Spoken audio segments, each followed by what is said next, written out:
ए, धोती फटा है आपका।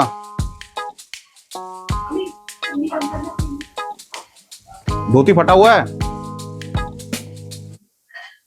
हम मालूम है तेरे बाप को मत सिखा।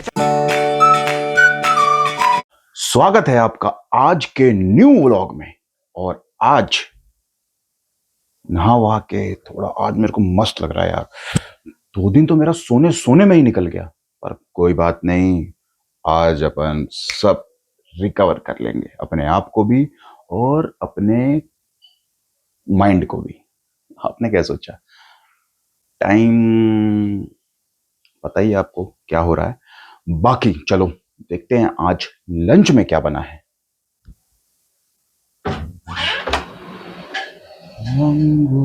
तो आज के दोपहर के खाने में है राजमा और चावल, ऊपर भुजिया भी डाल दिया गया है। यार भुजिया भुजिया मत डाला कर राजमा चावल के खाना साथ। पड़ेगा भाई।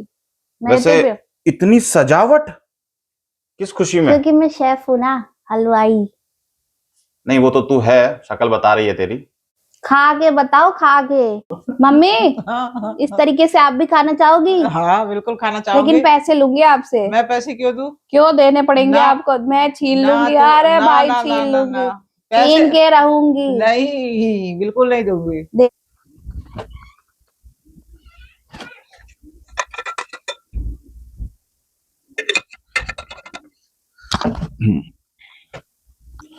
तो दोपहर के खाने के बाद और कुछ काम करने के बाद अब बारी है स्टोरी की। आपको याद है मैंने कल के व्लॉग में बोला था कि यार ये मच्छर। आपको याद है मैंने कल के व्लॉग में बोला था कि मैं स्टोरी सेगमेंट सोच रहा हूं डालने का। तो आज छोटा सा एक पार्ट डाल के देखते हैं आपको पसंद आता है या नहीं आता है। तो आज की स्टोरी है विवेकानंद जी के ऊपर। आप में से कितनों ने उनका नाम सुना है या उनके बारे में कितना जानते हैं? देखो नाम तो आप सबने ही सुना होगा, पर आपने उनके बारे में कितना पढ़ा है? तो उनकी एक छोटी सी स्टोरी मैं आपसे शेयर कर रहा हूं, जिसको सुनने के बाद शायद आपका उनमें और इंटरेस्ट जगे और आप उनके बारे में और पढ़ना चाहें। तो स्टोरी यह है कि एक बार विवेकानंद जी अब्रॉड में होते हैं। अब्रॉड यानी कि विदेश में। और जिस देश में वो होते हैं, विदेश में, वहां के प्रेसिडेंट के साथ उनका डिनर होता है। तो जब डिनर स्टार्ट होने वाला होता है, वो डिनर टेबल पे जब वो सब बैठे होते हैं एक साथ, तो वहां का प्रेसिडेंट उनसे कहता है कि आप हिंदुस्तानी हाथ से खाना क्यों खाते हैं? It's very unhygienic. मतलब ये एक पवित्रता नहीं है खाने को लेकर, खाना खाने को लेकर। और जैसे हम लोग खाते हैं चम्मच से, कांटे से, तो वो ज्यादा अच्छा है। तो उस पे विवेकानंद जी का जवाब, रिप्लाई बहुत ही इंटरेस्टिंग और सुनने वाला है। तो वो उस अंग्रेज प्रेसिडेंट को जवाब देते हैं कि आप जिस कांटे और चम्मच से खाना खा रहे हैं, क्या वो बिल्कुल हर बार आपके सामने नया होता है? यानी कि आपने उसे शॉप से खरीदा और उसके बाद उससे खाया और फिर उसको फेंक दिया। तो वो कहते हैं नहीं, ये स्पून और फोक्स डेली नहीं खरीदे जाते, ये डेली यूज किए जाते हैं। तो इस पर विवेकानंद जी कहते हैं तो क्या आप जो स्पून यूज कर रहे हैं, क्या किसी और ने नहीं किया होता? वो कहते हैं कि नहीं, जो हमारे प्लेट में जो स्पून डाला जाता है हम उससे खा लेते हैं। तो इस पर विवेकानंद जी कहते हैं कि मगर हमारा हाथ सिर्फ हमारे ही मुंह तक जाता है, वो किसी और से यूज्ड हुआ हमारे खाने को टच नहीं करता। तो कौन ज्यादा हाइजीनिक है, आप या हम?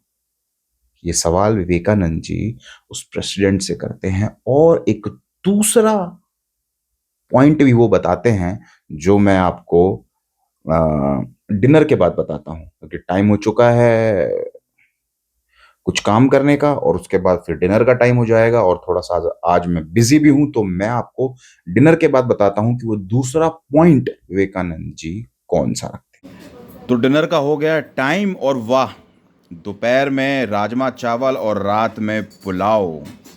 मेरा खाना तो आ चुका है, लेकिन अरे कल पापा गायब थे, पापा का खाना गायब। और ये हाथ धो के आ चुके हैं, मेरा खाना मुझे मिल चुका है, लेकिन इनका नहीं, आ गया आ गया आ गया। घबरा जल्दी जाते हो आप, देखो आ गया ना खाना टाइम पे। तो डिनर के बाद मैं फिर से आ गया हूं, और आपको याद होगा कि मैंने दिन में आपको एक स्टोरी सुनाई थी।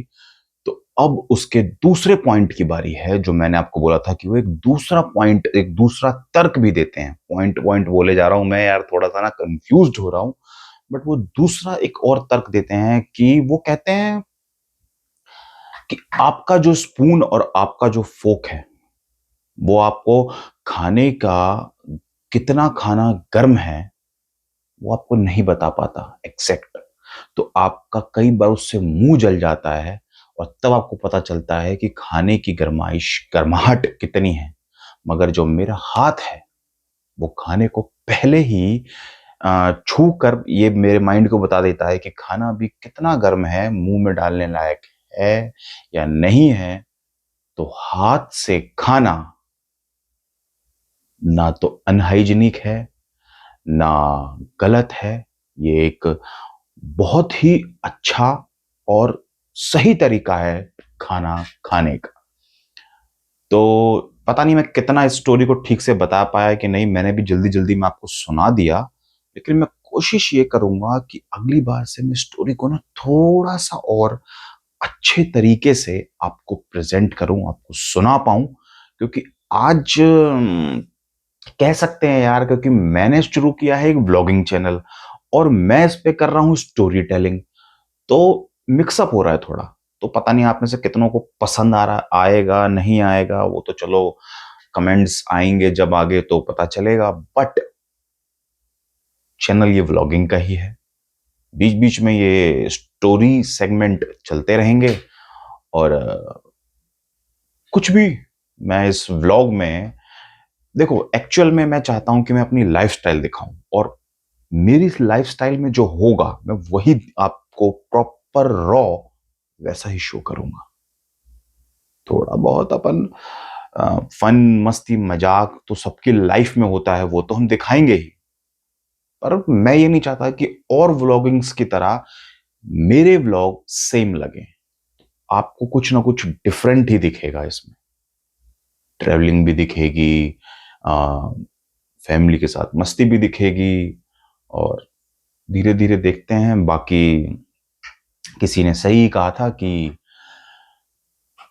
किसी भी काम को अगर करने में मजा आने लगे ना, तो उसे किए बिना चैन नहीं पड़ता। तो अपना भी वही हाल हो गया है। तो चलो आज के लिए बस इतना ही। मिलते हैं कल के नए व्लॉग में, और बाय बाय।